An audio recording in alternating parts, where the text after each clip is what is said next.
Fala pessoal, muito prazer estar com você aqui no YouTube, transmitindo hoje, gravando, né, 13 de junho de 2022, são exatamente 19 horas, para de Brasília. Você que está no Instagram pode correr para o YouTube, no link que está na minha bio. Aqui eu vou trazer para vocês um passo a passo, um ABC, para você, profissional da enfermagem, atuar com segurança. E eu vou trazer casos práticos dos mais variados, que o pessoal me pediu, tanto na caixinha de pergunta, tanto no direct, como também no WhatsApp, pelos clientes também, pelos alunos, em processos que eu passei com profissionais. Eu quero que você fique aqui comigo até o final para entender o que realmente a gente precisa. E isso eu vou falar um pouco de teoria, mas vou falar muito de prática, tá? Eu quero que você saia daqui, pelo menos hoje, conhecendo algo prático para você utilizar amanhã no seu plantão, até mesmo hoje. Você que está no plantão, está na hora do jantar, ou então está esperando para pegar um plantão, o plantão começa às 8 horas, tem lugares aí que o plantão começa hoje, de 8 a 8. E você vai aprender alguma coisa. 1 hora de aula, se passar um pouquinho, tudo bem, não tem problema, mas vai ser 1 hora de aula direto sobre o direito da enfermagem. E você vai entender por que o leão, essa arma que eu uso aqui para você se sentir seguro no dia a dia. Eu trouxe a minha apresentação, eu vou trazer para vocês aqui o ABC da enfermagem segura. Eu quero começar com você o seguinte. Outro dia, eu coloquei lá no meu Instagram o seguinte caso. O paciente pediu para ir embora no meu plantão. O que eu fiz? Isso é muito comum. Isso acontece demais no dia a dia dos profissionais. E aqui, quando a gente for conversar sobre algumas coisas, vocês vão entender princípios. E esses princípios são fundamentais para você usar no seu dia a dia, para você trabalhar com ele no seu dia a dia e para você também argumentar com o familiar, com o paciente, com o médico, com o auxiliar, se você é auxiliar, com o enfermeiro, se você é enfermeiro, com o auxiliar para o enfermeiro, se você é auxiliar, se você é enfermeiro com auxiliar, quer dizer, com todo mundo da equipe, até o seu coordenador, a gestão do hospital, aconteceram algumas coisas comigo, nesse dia principalmente, e eu vou falar para vocês, esse exemplo, eu não ia dar esse exemplo aqui na aula de hoje, mas quando aconteceu, eu incluí na aula. Por quê? É característico a atuação do profissional com segurança no que pode acontecer de problema, em prevenir problemas para ele. E eu vou explicar isso aqui para vocês. Aconteceu o seguinte, gente. A paciente, com uma história, um paciente com quadro social muito grave também, e potencializava o problema dessa paciente, porque era uma paciente com risco já de fuga, porque tem um risco de suicídio, e ela disse que queria ir embora, e ninguém iria tirar isso da cabeça dela. Ela estava com um problema familiar, e ela falou para a gente, né? Eu, quando passei a visita, e eu identifiquei que ela estava orientada, ela sabia onde ela estava, ela conseguia ir ao banheiro, ela poderia comer. Então, ela saberia responder sobre os seus cuidados. Na minha visão, ela estava com capacidade. E aí, entender que um paciente é capaz ou não de decidir por si é o que vai definir esse tipo de caso. Não somente esse, mas principalmente esse tipo de caso com risco de fuga. E a alta revelia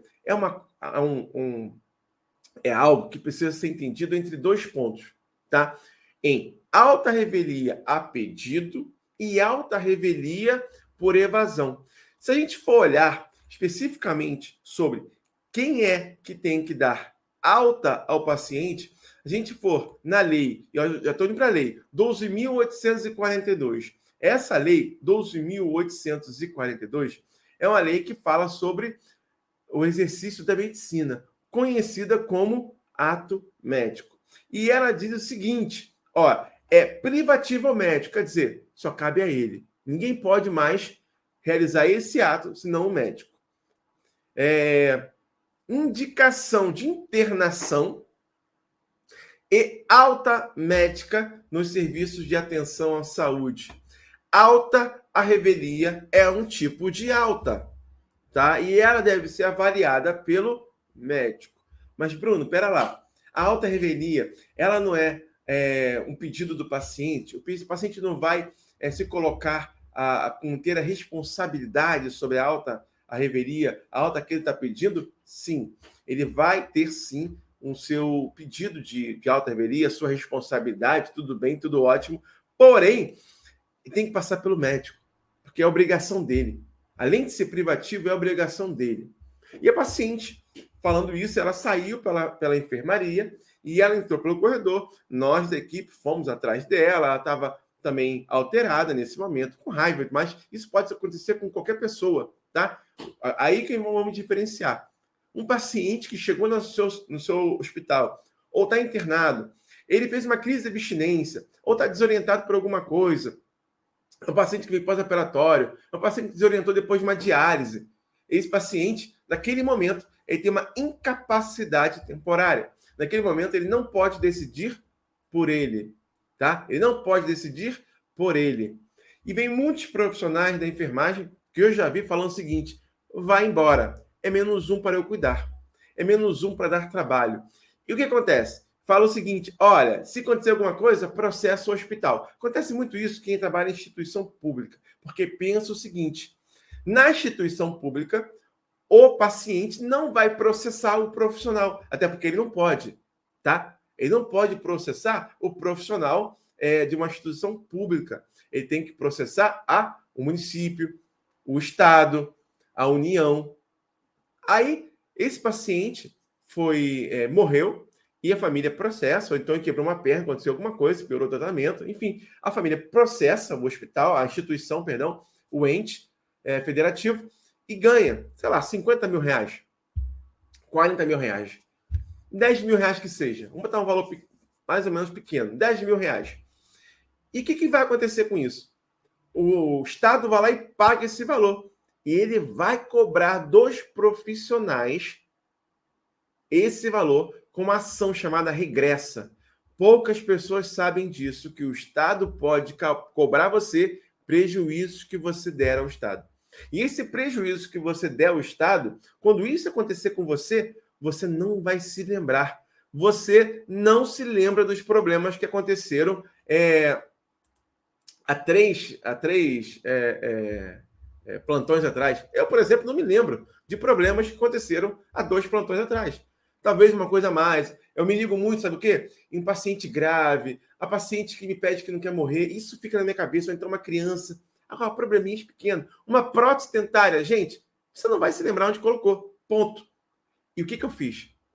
Nesse momento, o pessoal que está aqui no YouTube está comentando de onde que é. E tem alguém de Maricá, perto da minha casa. Luz Santino, Maricá, Recife, pessoal do Bahia, pessoal dando Mendes, Rio de Janeiro, Jaguaquará, Bahia, Telma, Bahia, Alagoas, Sergipe. Galera aí, muito obrigado pela presença de vocês. Bento Gonçalves, lugar maravilhoso, adoro. Então, o que você tem que fazer? O que eu fiz? Nesse momento, é o que eu falo para vocês, que se você tiver segurança no conhecimento, acabou. Você vai conseguir pensar, independente do problema que você esteja, e vai conseguir resolver a sua questão. Para ali e para depois. Vocês entenderam para depois? Porque ele pode processar, ter um processo futuro, e você não vai se lembrar. E o que aconteceu? Peguei rapidamente, solicitei o médico, que estava até no setor, solicitei, tem esse problema, vi o nome do médico, eu sou péssimo para nome de pessoas, vi o nome do médico, peguei meu livro de ordens e ocorrências, peguei o prontuário da paciente e fui registrar. A paciente, no momento da visita, se encontrava orientada, capaz de decidir por si, com problemas sociais. Solicito ao médico fulano de tal. Pronto. Que a paciente relata que vai embora, independente do que seja. Mais ou menos isso que eu relatei. E o que aconteceu? Já coloquei na mão dele o problema. Naquele momento, eu, como um bom jogador de meio campo, matei a bola no peito e rolei para ele. Naquele momento, especificamente com eles ali, eles ficaram um pouco confusos na situação. Não deram muita importância. A direção passou perto E solicitei o serviço social chegar, né? Veio o serviço social, veio mais pessoas que vieram ao encontro, pessoal da regulação, estava naquele momento, porque era de manhã, aquela confusão toda, que vocês sabem mais ou menos como é que é aquela confusão de manhã, né, dentro de um hospital. Então, eu relatei dessa forma. E fui relatando mais.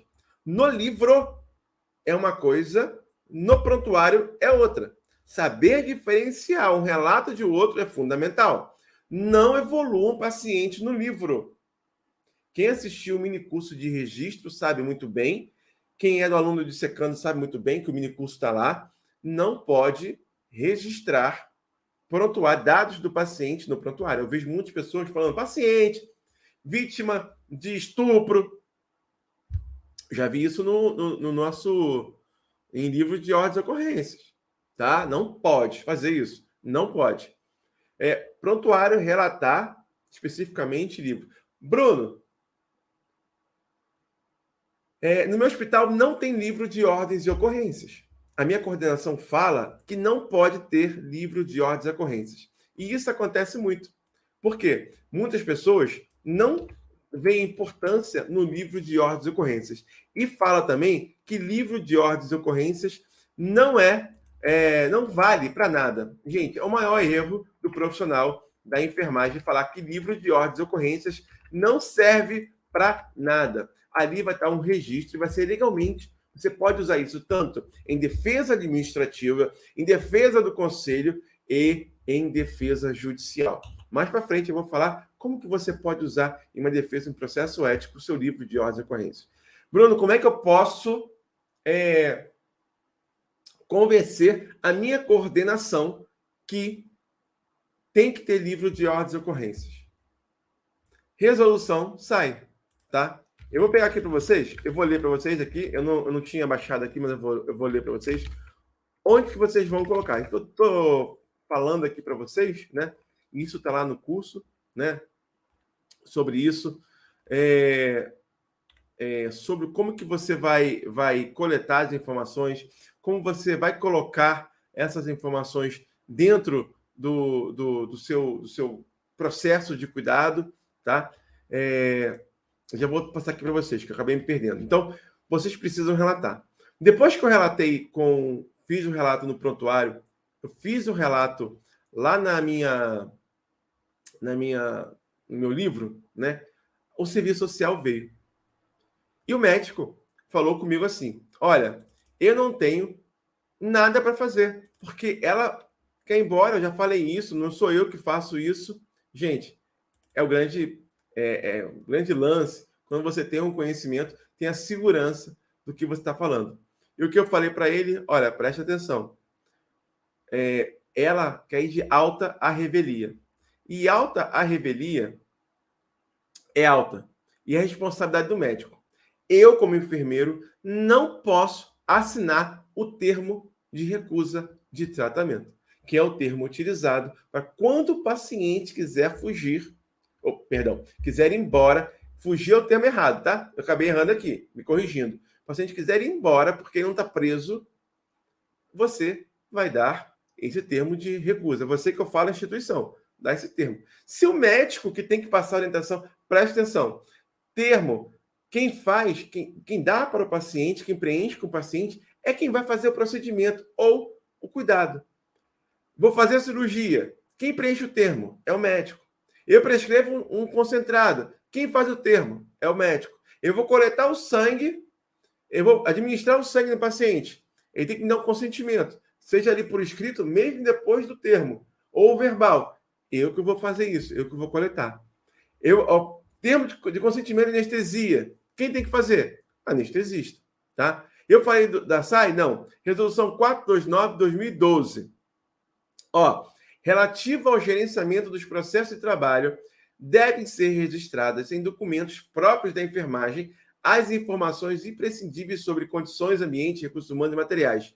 No artigo 1º diz o seguinte: é responsabilidade e dever dos profissionais de enfermagem registrar no prontuário, beleza, e em outros documentos próprios da área, informações inerentes ao processo de cuidar e ao gerenciamento dos processos. Vocês vão falar coordenadora, RT, enfermeira, gestora, diretora. Resolução 429/2012. Essa é a fundamentação para se ter um livro de ordens e ocorrências. Essa é a fundamentação para você ter. Eu vou aqui responder aqui. Como técnica, posso relatar assim? Pode. E não só pode, como deve. Nesse meio tempo ali, todo mundo é responsável, tá? Tanto os técnicos como os enfermeiros. E a alta a pedido é uma alta menos pior do que a alta por evasão. A alta por evasão é aquele tipo de alta que o paciente fala, talvez no momento fala que vai embora, alguma coisa do tipo. Você sai da enfermaria, você sai do local, quando você retorna, o paciente não está mais lá. E o que acontece? Entra o desespero. O dever de cuidado não é somente da enfermagem. O dever de cuidado é de toda a instituição. O que isso quer dizer? A instituição tem que ter um protocolo instituído. Como assim um protocolo? Por exemplo, o paciente internou, ele tem que colocar uma pulseira, uma identificação para sair do hospital. O segurança, o porteiro, alguém lá tem que estar lá pedindo uma identificação. Bruno, não é fuga porque ele não está preso, mas isso é para o cuidado. Ele está ali, ele escolheu você, ele, a familiar, escolheu você para cuidar dele. Você, a instituição para cuidar dele. Estou falando para a instituição. Você, a instituição, para cuidar dele. E os braços da instituição é que vão fazer esse caminhar todo. Como é que é? O médico fazendo a orientação correta, o médico proporcionando a ele uma escolha. Você, lá, quando vai fazer a medicação, ele fala o seguinte, olha, eu não estou satisfeito. Porque pode ser da escolha, pode ser nossa escolha. Eu já pedi para ir embora dentro de uma instituição, num pós-operatório. E foi de boa, foi tranquilo. Conversamos e foi tranquilo, sem problema. Mas poderia dar problema. Então, toda fuga no hospital, eles chamam de fuga, eu estou falando fuga novamente, toda alta por evasão, ela traz um grande problema. Porque é a falta de zelo e cuidado com o paciente. Tá? Não tem essa de ir à delegacia registrar boletim de ocorrência. Por quê? Não aconteceu crime.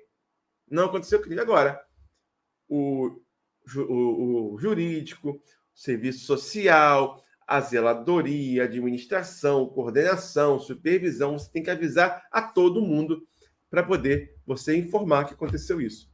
Tá? Informar que aconteceu isso com o paciente. Outra coisa, dever de casa para vocês. Toda vez que você for registrar na sua evolução ou na anotação dos técnicos, evolução enfermeiro, técnicos e auxiliares na anotação, você vai colocar que o paciente está ciente. Aí essa palavrinha ciente, você pode usar qualquer outra, mas a ideia é, o meu paciente sabe o que está acontecendo com ele.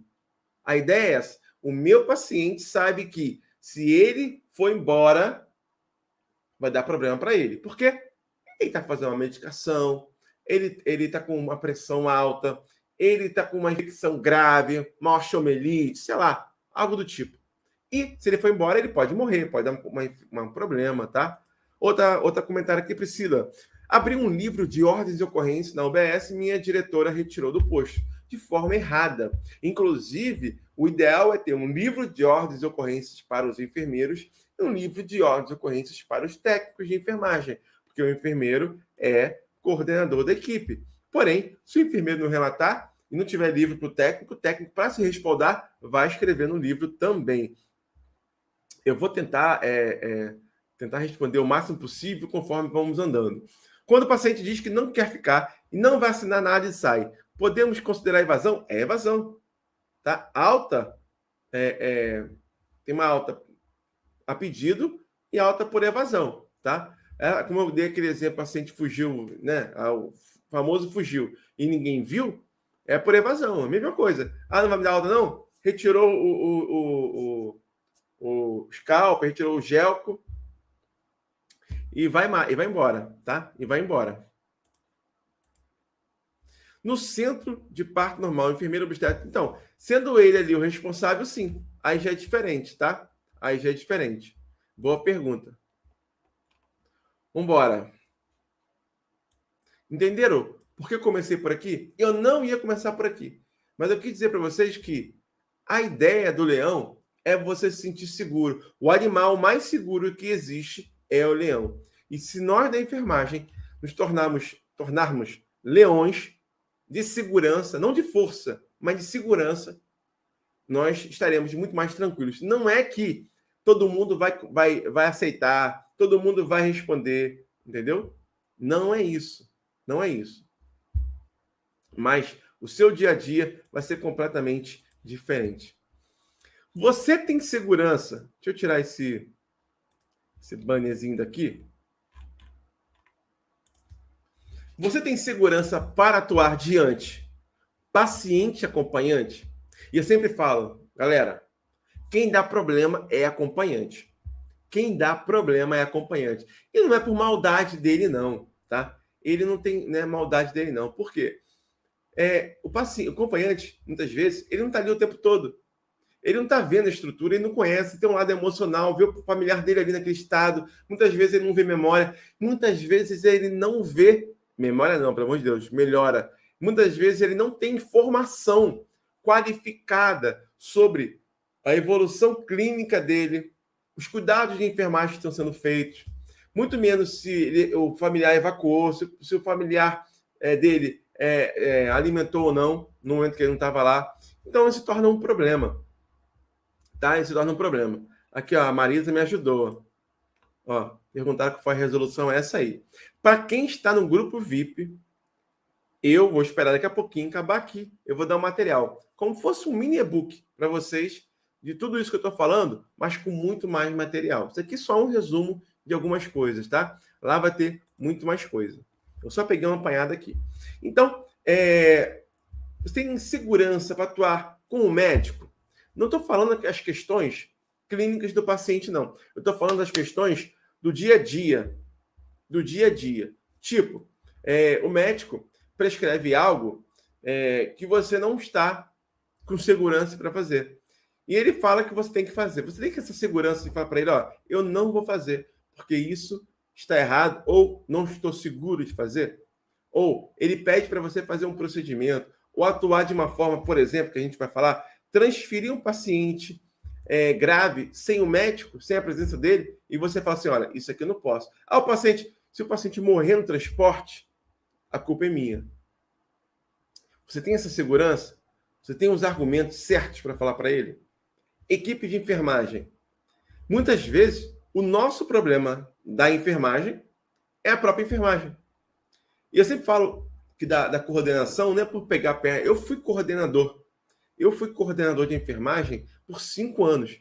Eu sei muito bem. A minha cabeça, na época, era uma cabeça completamente diferente. Eu errei muito sobre a relação correta, de forma jurídica, de forma ética com a minha equipe. E eu vejo muito disso acontecer no dia a dia. A gestão do hospital. E eu boto gestão aqui, mas eu posso botar também núcleos, né? O núcleo de internação, o serviço de psicologia, o serviço de fisioterapia, a zeladoria. Por exemplo, você recolhe os pertences. O paciente vai chegar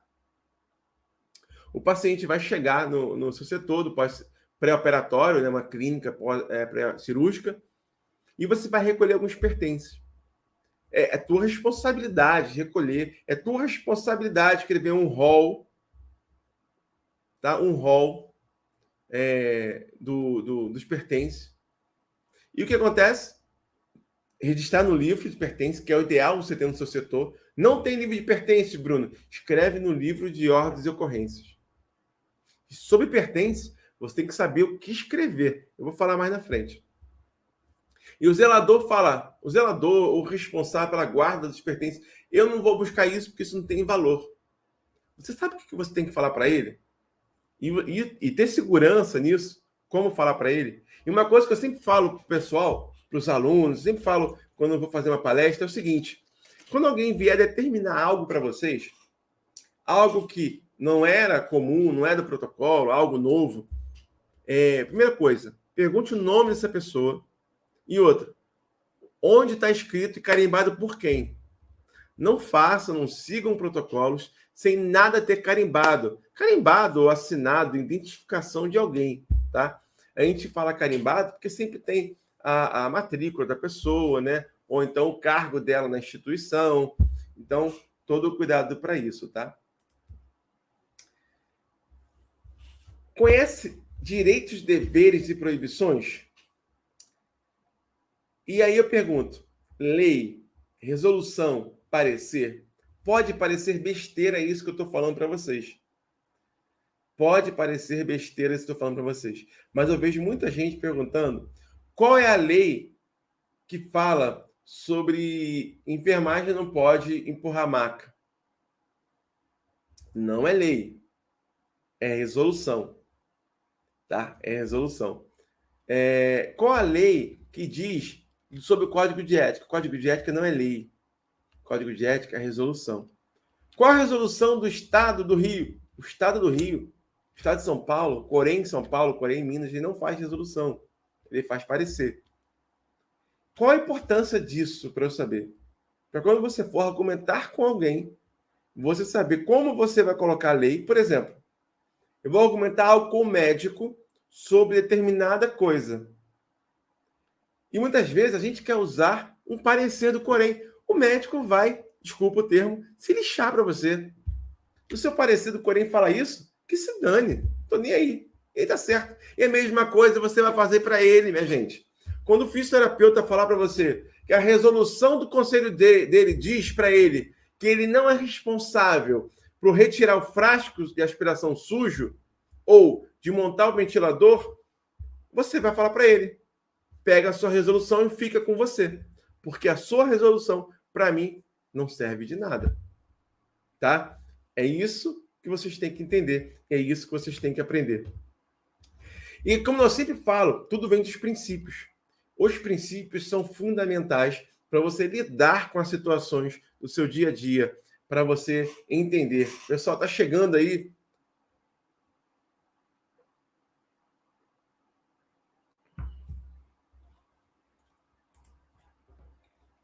Aqui um caso aqui. No caso, Mato Grosso do Sul, o paciente queria ir embora, o primeiro disse, vai. O serviço estava tumultuado, o paciente morreu, ela foi processada e perdeu o Corém. Acabei de falar isso, nem tinha visto esse exemplo aqui.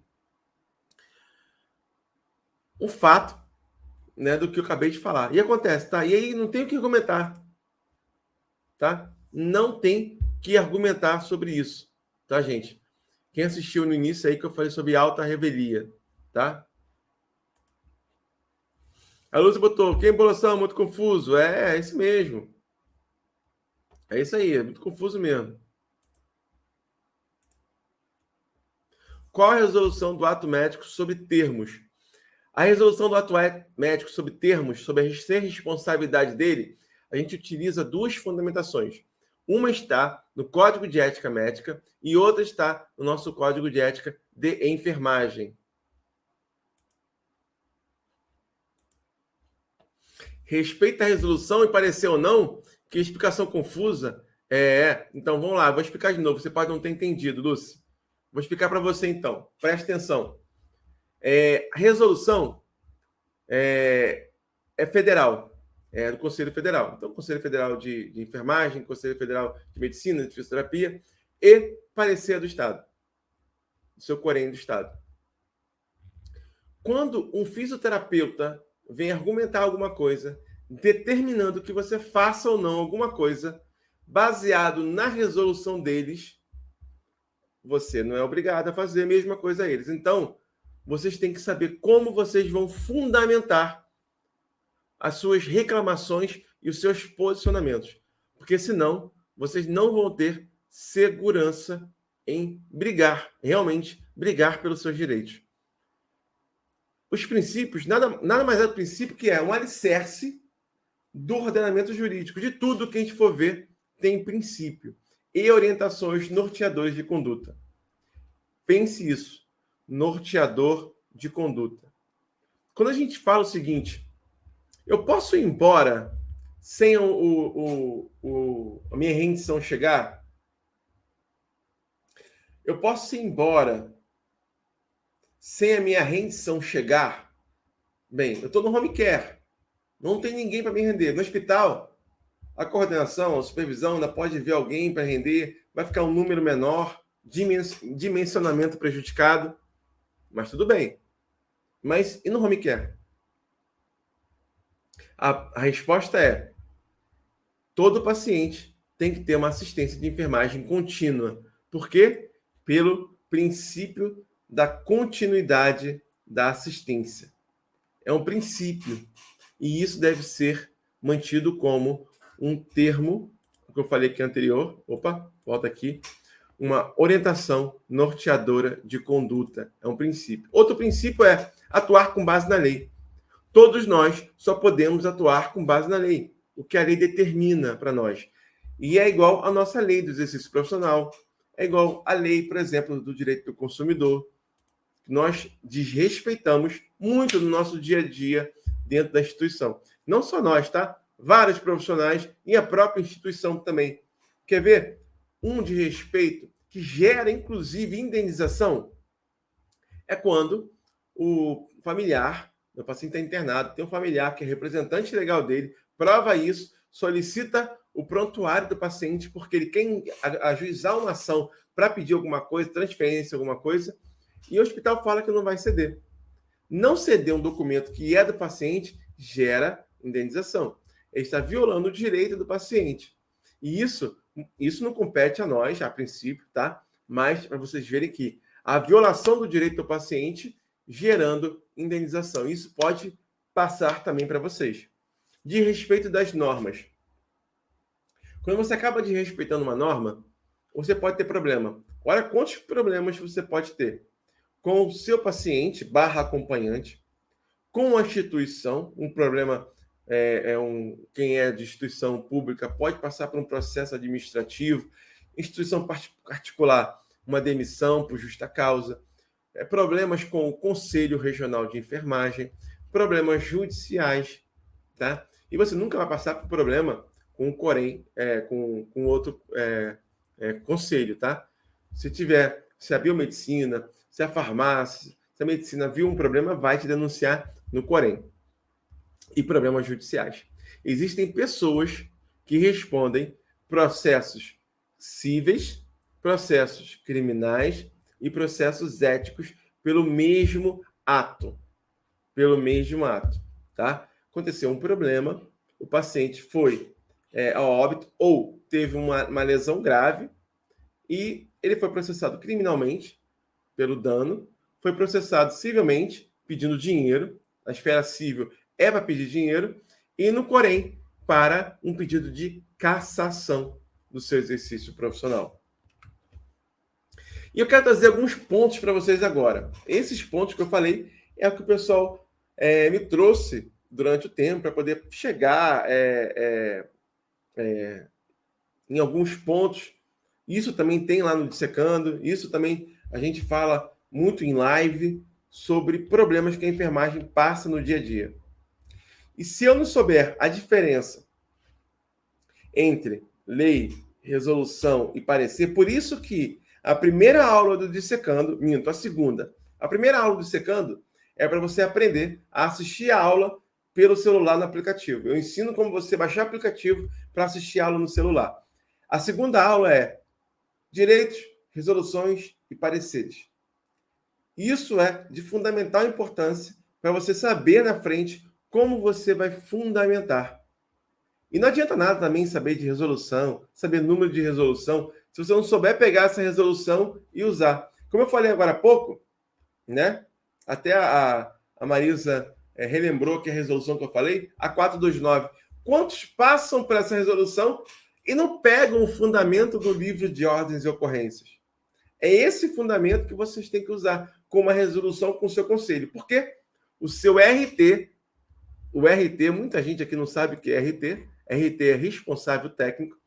Ele tem a responsabilidade, ele tem o dever de zelar por todas as normas do nosso conselho. Quais são? De todas as resoluções. Então, esta resolução ele tem que seguir. Não só essa, né? Várias resoluções ele tem que seguir.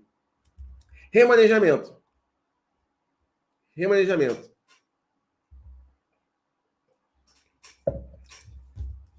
Vamos lá. Existe uma ideia, uma interpretação errada do nosso código de ética quando se fala em remanejamento. Eu vou explicar para vocês. O pessoal utiliza, né, o artigo 22, que é o artigo que eu acho um dos mais importantes, né? Um dos mais importantes do nosso código de ética para nós, que é o artigo 22. Né? Depois ele inverte lá em proibição, que é recusar-se a executar atividades que não sejam de sua competência técnica, científica, ética e legal, ou que não ofereçam segurança ao profissional, à pessoa, à família e à coletividade. Aqui, o nosso código de ética ele é claro. Recusar-se a executar atividades que não sejam de sua competência técnica, tal. Beleza. Então, você foi remanejado para outro paciente, ou para outro setor, completamente diferente do que você atua, completamente diferente do que você faz. Você não tem segurança, você não tem capacidade técnica, você não tem capacidade científica para aquilo, você fica desesperado. Porém, recusar-se ao remanejamento não é o ideal, porque você pode ter problemas. Um corental diz que poderia. Essa interpretação essa dizer que não pode, que pode se recusar, perdão, é um parecer. E parecer, gente, é um pensamento, uma ideia fundamentada de um enfermeiro desse conselho. Porém, existem outros pareceres que são contrários. E se você for ver, analisar o princípio da continuidade da assistência ao paciente, de não causar dano, maleficência, não maleficência ao paciente, você for remanejado para um setor, e quem assistiu o mini curso de registro, a gente falou sobre isso, na aula de remanejamento a gente fala muito sobre isso, eu vou pontuar aqui para vocês.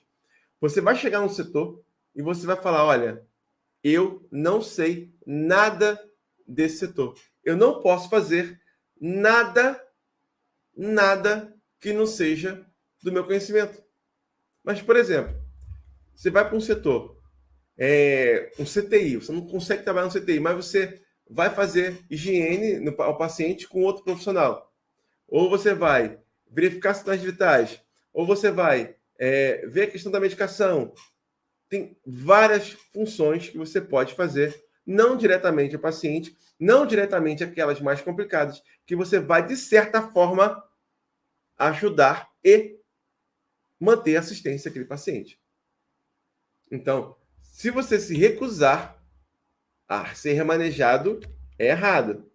Você tem que se portar de forma correta e dizer, isso aqui eu não sei fazer. Por exemplo, no meu setor, às vezes tem PAM.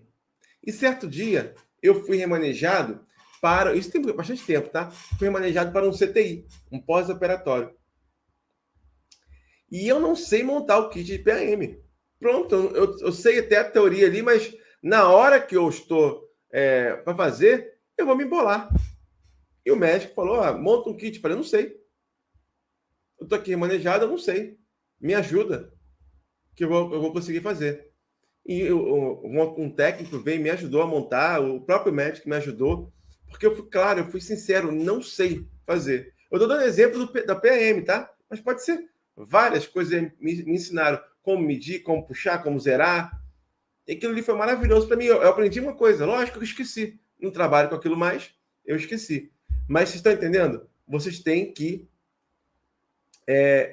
entender que você não pode se recusar a ser remanejado, mas sim se recusar, com base no artigo 22 do nosso Código de Ética, a realizar procedimentos, tá? Vamos lá. Depois eu vou tentar responder algumas perguntas, porque se eu for responder agora, eu vou acabar me complicando. Acompanhantes e minhas funções. Isso aqui, gente, dá problema, e dá problema demais para os profissionais de enfermagem. Nós somos proibidos em delegar funções para os acompanhantes. E muitas vezes a gente fala o seguinte: olha, isso aqui não está ligado ao autocuidado. Por exemplo, o paciente vai de alta para casa e ele necessita de cuidados em casa.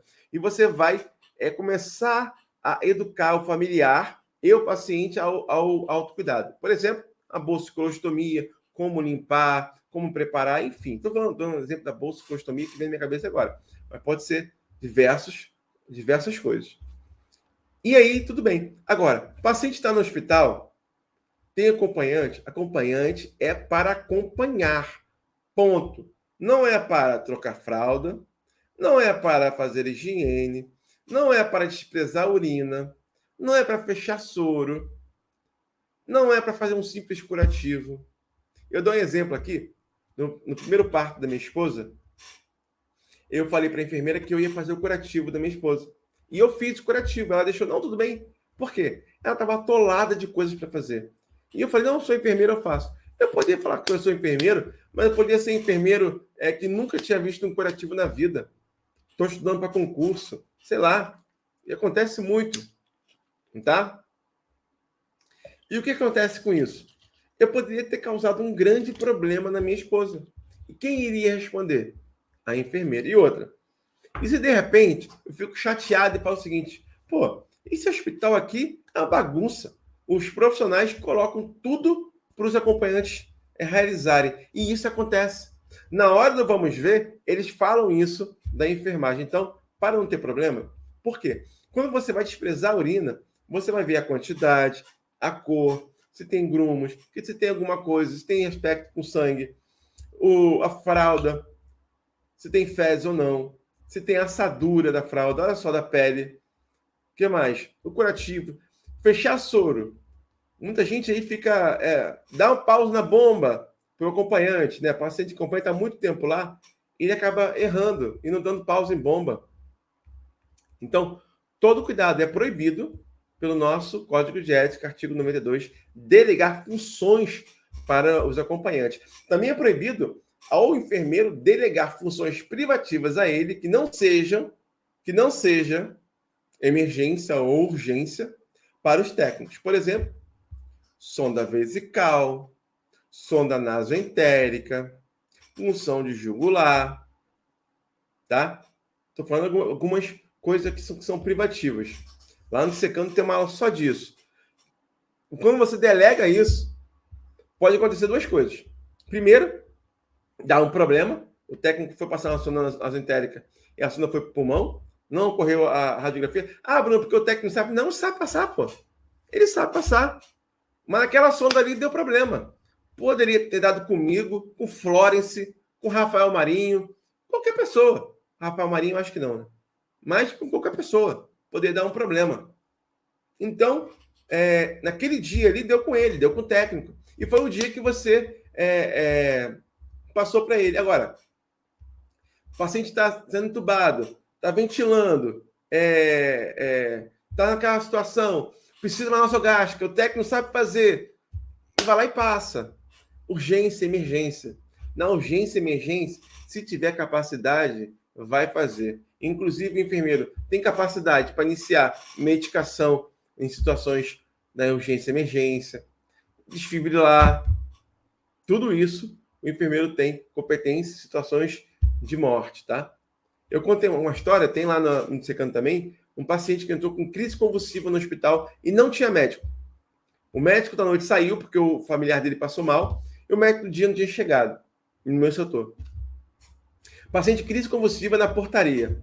A fisioterapeuta falou, não entra porque não tem médico. A equipe de enfermagem ficou insegura, olha a segurança, insegura, falou, não entra, não tem médico. Eu falei, entra, porque tem enfermagem. Tem que entrar. Não sabemos quanto tempo o paciente estava em crise convulsiva. Pelo relato, o paciente estava 5 minutos lá fora esperando uma resposta, estava em crise convulsiva, esse paciente ia morrer. E quem ia responder por isso? Coloca o processo, sou chamado. O juiz, né, coloca o juiz judiciário, o juízo, mas pode ser o perito médico, pode ser o promotor, pode ser o delegado, pode ser o conselho, pode ser qualquer um. Chega para mim e fala assim: ô Bruno, você sabia que uma crise convulsiva prolongada poderia matar um paciente? Eu vou falar: sabia. Poderia matar, sabia. A sua dispensa do paciente, a não entrada, dispensa não, a não autorização da entrada. Estou falando eu, Bruno, mas todo mundo também poderia responder. Porém, o conhecimento do enfermeiro, geralmente conhecimento é diferente do técnico, né? Se espera isso, tá? Se espera. Eu trabalho com técnicos que são sensacionais. Eu trabalho com dois que têm mestrado, eu trabalho com profissionais que estão se formando em outras profissões, que estudam da enfermagem também. Sabem interações de medicamento, sabem passar sonda, sabem atuar numa emergência e entendem que se o paciente ficar muito tempo em crise convulsiva, ele vai morrer. Porém, lá quando tiver comigo um problema, eu vou ser responsável por isso, na condição minha, eles por outras coisas, tá? Cada um de acordo com a sua competência. E eu falo, não, eu sei que o paciente poderia morrer. Eu sei que o paciente poderia sofrer alguma coisa pelo tempo que ele ficou sem atendimento. Então, eu sou culpado. Tá? Por quê? Em situações de risco de morte, não é privativo do médico. Onde está isso, Bruno? Em uma lei específica que eu explico para vocês lá na plataforma.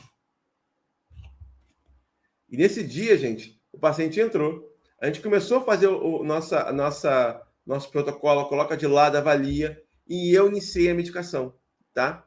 Eu iniciei a medicação porque eu tinha conhecimento científico sobre aquilo, conhecimento técnico, e eu tinha segurança para fazer aquilo, porque eu sabia os meus direitos, os meus deveres, e ali naquele momento, as minhas proibições. Eu não poderia deixar aquele paciente ir embora.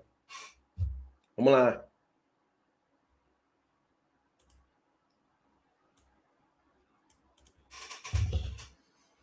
Revelar dados de paciente. Isso aqui é muito grave. Grave mesmo. Por quê? Nosso código de ética traz lá o dever de sigilo. É claro isso, expresso lá. Trazem vários artigos que nós não podemos revelar dados do paciente. E isso que eu falo, lembra que eu falei lá nisso? Livro de ordens de ocorrências, prontuário, são coisas distintas. Não posso evoluir no prontuário. Por quê? No livro. Porque todo mundo mete a mão no livro. O livro está fácil para todo mundo meter. Prontuário, não. Prontuário só vai meter a mão quem presta assistência ao paciente. Seja ela direta ou indireta. Tá? Direta ou indireta. Quem é assistência direta? Aquele está com o paciente diretamente. Enfermagem, médico, fisioterapeuta, serviço social, o pessoal do laboratório que vai coletar um sangue. Indireto, o pessoal que vai cadastrar o paciente para transferência, para pedir exame. Eles têm que saber os dados do paciente. Tá? E eu listo aqui alguns problemas que a gente vê várias partes do treinamento. Cuidado com outros profissionais. Pode parecer estranho quando você lê isso aqui, né? Cuidado com outros profissionais. Por que isso? Olha a cena. É um exemplo clássico que eu dou, tá? E esses dias, né, aconteceu um problema parecido, né, na instituição. Você está no seu setor e o andar de cima desce um profissional de enfermagem e fala com você, companheiro, eu sou da enfermagem da clínica médica e tem um vizinho meu que está internado aqui. E a mulher dele me encheu a paciência para poder ver como é que ele está. Por quê? Não teve informação do médico, não tem informação. A gente sabe como é que é, né? Não dá informação direito. É muita coisa para eles também. Não, tudo bem. Vê aí o prontuário. Aí eu vi o prontuário e tal. Aí, ou eu passo. Não, o paciente está mais ou menos tomando medicação. É um paciente HIV, né? HIV, ele, HIV. Paciente HIV e tal. Tem que ter cuidado. Ah, tá bom. Ah, tudo bem. Esse profissional sobe para o andar dele e pega o telefone e liga para familiar. Fulano, olha só, tem um paciente, o seu familiar aqui, o seu marido, tá bem, eu olhei ele lá, tá em ambiente, sem oxigênio, tá ótimo. Começou o tratamento para HIV, né? E a mulher não sabia. Olha o problema. Aberto o processo de câncer no hospital, foi descoberto o nome de quem revelou e ele foi processado. Outro caso, e aconteceu comigo agora. Agora não, tem uns 2 anos. Um profissional foi lá, né, fazer uma visita e falou: olha, eu sou colega da enfermagem, beleza, colega da enfermagem, ótimo, bacana, pô, entra aí, tem prioridade. E eu queria ver o prontuário, porque sou sobrinho dele, né? Eu sou primo de. Sobrinho não, eu sou primo de segundo grau dele, de primeiro grau. Aí nisso eu já quebrei ele, né? Que não existe primo de segundo grau, não existe primo de segundo grau. O primo é o último grau de parentesco da família, né? O filho do primo não é um parente nosso. Então, e mesmo assim, o paciente estava inconsciente, né? Perdão, ele não tinha capacidade. Ele estava consciente, mas não tinha capacidade para decidir sobre seus dados. E eu queria ver o prontuário dele. Eu falei: olha, infelizmente, você não vai ver porque você não é representante legal. Não é esposa, era um homem, né? Não é filho, não está representando legalmente esse paciente. E nesse caso, mas no outro hospital eu deixo todo mundo da enfermagem ver. Isso é falta de coleguismo. Eu falei: desculpa, isso é falta de conhecimento seu, porque isso pode levar você a sofrer um processo. Nisso ele foi lá, falou com a coordenação aceitou esse fato erradamente e liberou esse paciente. Tem uns 3, 4 anos já isso, acho que muito tempo, mas o que eu quero falar aqui é que os segredos do paciente são segredos seus. E você tem que identificar nele. Ele tem capacidade para decidir? Por exemplo, a esposa dele chegou lá e quer ver a prescrição. Quem estiver aqui no YouTube, coloca para mim. Libera ou não libera a prescrição para a família? Se puder aqui, tá? Libera ou não libera? A prescrição para acompanhante ver, né, a prescrição do paciente.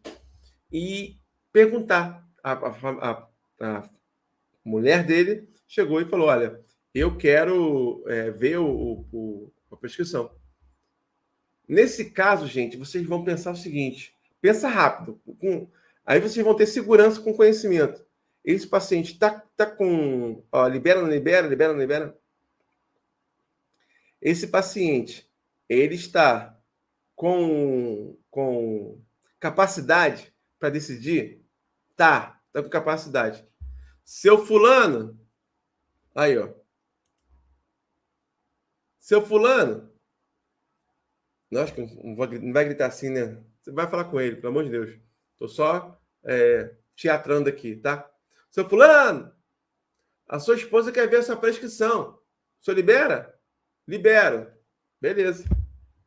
Ele tem capacidade para definir isso, decidir? Se ele tiver, sim, você vai liberar. Agora, se ele não tiver, ela é representante legal dele. Eu estou botando aqui porque está certo, tá, gente? O que vocês estão colocando aqui está certo. Ó.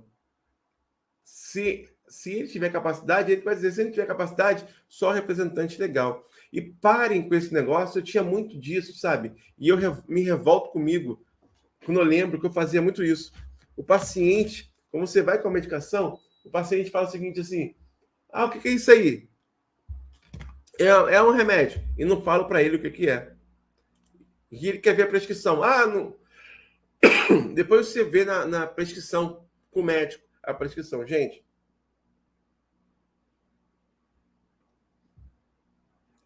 é direito dele ver a prescrição. É direito dele ver a prescrição, tá? Passagem de plantão, pelo amor de Deus. Não fala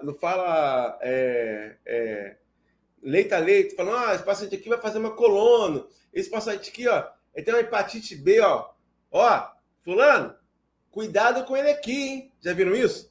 Vocês já viram, pessoal do Instagram? Não estão conseguindo comentar porque eu cortei, mas depois vocês me respondam aí. E vocês aqui, tá? Ó, vamos lá. E aí?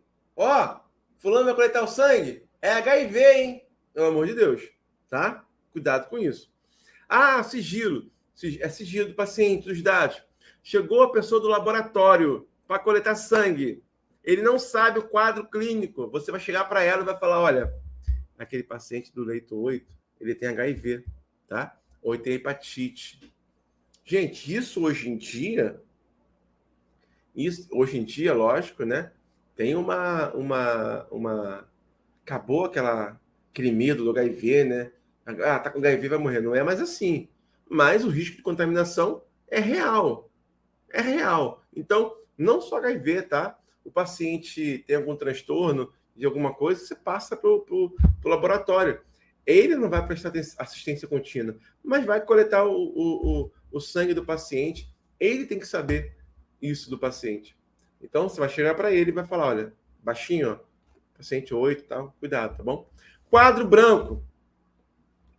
Quadro branco, vocês já viram na enfermaria, com todos os dados do paciente, nome, prontuário, bacana, se vai fazer cirurgia, se não vai fazer, e lá, diagnóstico. Não pode. Diagnóstico em quadro branco não pode ter. Lá no setor que eu tinha, sempre tinha um quadro branco e sempre tinha diagnóstico. Eu chegava no plantão e tirava o diagnóstico.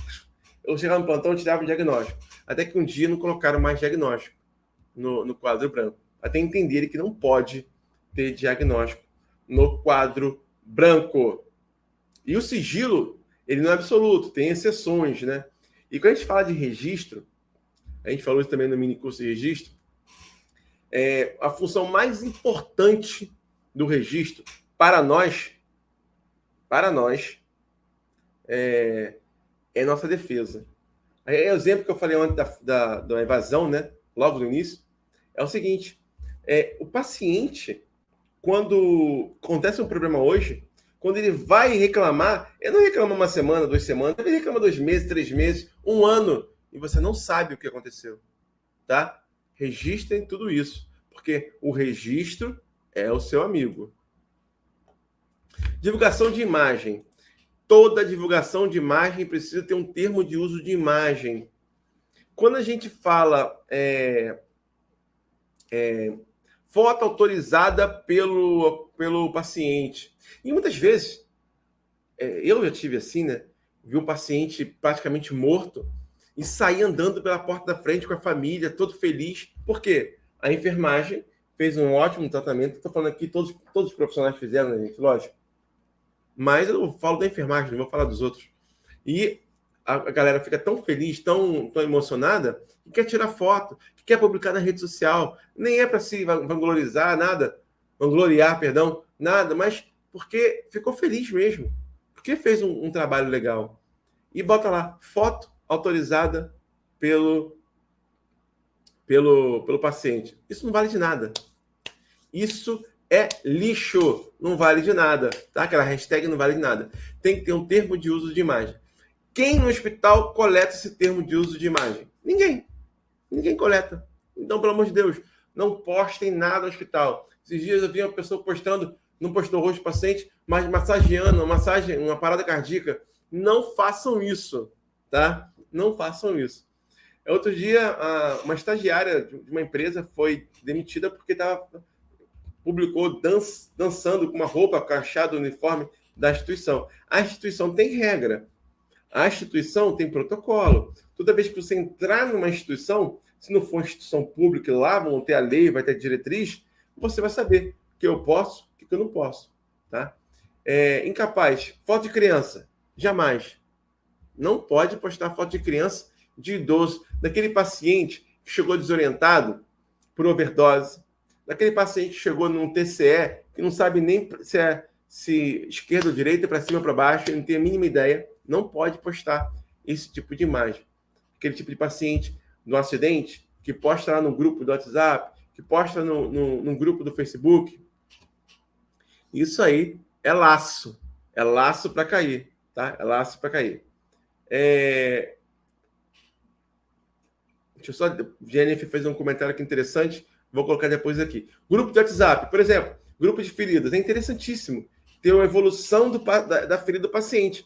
Mas esse paciente que vai ter uma evolução da ferida lá no grupo, ele tem que assinar um termo de uso de imagem dele, não é de consentimento, termo de uso de imagem dele, para poder colocar lá no grupo do WhatsApp específico. Olha, senhor José é meu filho, estou homenageando ele hoje. Você me autoriza a postar a evolução da sua ferida para a gente acompanhar no grupo dos outros profissionais de ferida, até para ajudar no tratamento, para ver, opinar, para saber se está evoluindo ou não. Ah, sim, então aqui um termo aqui, ó, isso aqui, tá? Isso é importantíssimo. Na passagem de plantão por escrito para a coordenação, solicito que coloque o diagnóstico. Como se fizer uma passagem de plantão, que é para o próprio profissional ou para a coordenação que vai atuar também ali, tudo bem, não tem problema. Que essa passagem de plantão não fique exposta, tá? Não pode ficar exposta, tá ok? Tem gente postando foto do plantão falando mal deste. É problema, né? É problema. Você pode ter problema com o próprio hospital. Crimes que cometem contra a enfermagem. Vamos lá. Quem aí nunca viu, e hoje em dia, né? Eu não sei se eu vou abordar muito isso, mas aconteceu na Bahia agora, em Pernambuco, Piauí, agressões contra profissionais de enfermagem. Agressão física já é uma lesão corporal. Existem crimes, tá? Existem... um pelinho agarrando na minha boca. Pelinho na minha cachorra. Existem crimes que são crimes mais com uma pena maior. Existem crimes menores. Talvez a pessoa não vai ficar preso, tá? Talvez não vai ficar preso. Mas se a enfermagem começar a noticiar esses crimes contra familiares, contra paciente que agrediu, e isso pesar até no bolso dele, ou responder um processo criminal, isso vai servir para outros pacientes. Mesma coisa com outros profissionais. Nós estamos vendo aí, e eu vou fazer uma postagem sobre isso esses dias, uma médica que agrediu uma profissional de enfermagem. Se a gente começar a ver isso mais de perto, colocar isso em processo, tanto criminal, na civil e também processo ético, isso tem de acabar. Calúnia. Quantas vezes o paciente falou, vocês são ladrões, vocês roubam, vocês são isso. Se falar um crime, aí tem que saber o que é crime. Falar que é crime contra vocês, vocês até falarem que você fez uma lesão no paciente, é um crime. Ele está falando que você cometeu um crime e que não existiu. É uma calúnia. Injúria e difamação. Você é um merda. É o que a gente mais escuta, né? Você é um bosta. Uma injúria racial. Sua negra. Com uma pejorativo que já aconteceu com um amigo meu, né? Ele foi fazer uma punção e o paciente chamou ele de macaco. Aquilo ali ficou tão forte nele que ele não conseguiu mais trabalhar. E o paciente não era desorientado. Naquela época, eu não tinha o conhecimento que eu tinha hoje. E nem ele, né? E foi um momento muito traumático naquela situação. Eu me lembro como se fosse hoje. Ele chorou um canto pela humilhação que ele passou. Esse paciente, o que tem que fazer nesse momento? O paciente me agrediu, o paciente me injuriou, difamou, foi uma calúnia. Vai no livro de ordens e ocorrências, escreva isso, solicita a presença de supervisão, coordenação, do enfermeiro, da gestão, do serviço social, vai na ouvidoria do hospital, faça uma reclamação por escrito, pegue os dados do paciente, colete testemunhas. Você tem os dados do paciente, endereço, telefone, dado dele, pega e processa esse paciente. Se possível for, grave com o seu celular. Bota o seu celular para gravar, tá? Isso aí, vai numa delegacia, faz uma notícia-crime. Se na delegacia você não conseguir, muitas vezes eles não querem fazer isso para não ter trabalho, contrate um advogado, ou então vai na defensoria pública, tá? Façam isso. Tudo bem? Façam isso. A Daniela falou, chamaria a polícia. Você pode também chamar a polícia. Mas muitas vezes as pessoas falam, a polícia não dá em nada, porque o policial, quando ele vai lá no hospital, ele quer resolver da melhor forma. Para quê? Porque se ele for na delegacia, vai ter que abrir o boletim, vai ter que registrar, vai ter que ter denúncia. Muitas vezes não quer ter esse trabalho. Mas é ótimo, Daniele. Chamaria a polícia. Eu já chamei polícia algumas vezes. No hospital que eu trabalho tem polícia. Tá? É isso que vocês têm que fazer. Paciente expôs de você, tirou foto de vocês. O paciente, ele não pode expor a sua imagem. Se tirar foto, beleza. Ele não pode expor, ele não pode publicar, ele não pode postar. Ele tem que estar ciente disso. Se postar, processa. Uso da imagem devido.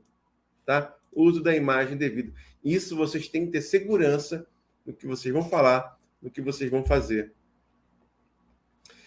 Eu já falei, né? O que você tem que fazer quando o seu direito for violado? Coletar o maior número de provas. Foto, vídeo, prontuário, relato no prontuário, relato no livro, testemunhas. Escrevam. Tá? Denúncias. Olha quantas denúncias vocês podem realizar. E denúncia tem que ser bem elaborada. Denúncia tem que ser com prova. Lá no Dissecando você aprende a fazer uma denúncia ao Conselho Regional de Enfermagem, por exemplo. Comissão de ética do hospital. Se tiver 50 profissionais de enfermagem, é obrigatório ter. Qualquer instituição. Coordenação de enfermagem, Corém, Ministério Público do Trabalho, delegacia, sindicato, Secretaria de Saúde, procure um advogado, rede social, vai na televisão, qualquer lugar. Não deixe passar a lesão ao seu direito. Tá? Denuncie. Mas tem que saber denunciar, principalmente no Corém.